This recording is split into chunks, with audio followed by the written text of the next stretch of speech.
comment est-ce que Leeds United a changé le football. On t'explique. Au départ, un maillot de foot, c'est juste ça, un outil.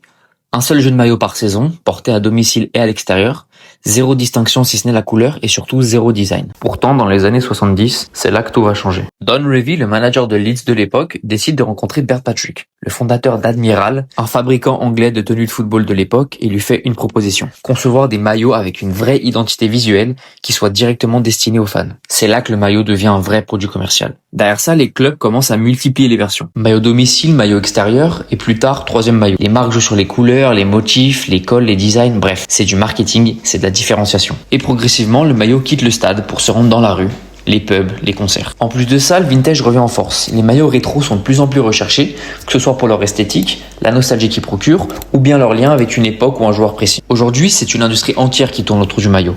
Les maillots sont renouvelés chaque saison, collectionnés, et même parfois portés dans la rue. Chaque maillot raconte une histoire, représente un club, parfois une saison ou un souvenir. Et donc tout ça, ça part d'une poignée de main. Donc la prochaine fois que tu mettras le maillot préféré de ton daron, tu diras merci à Leeds.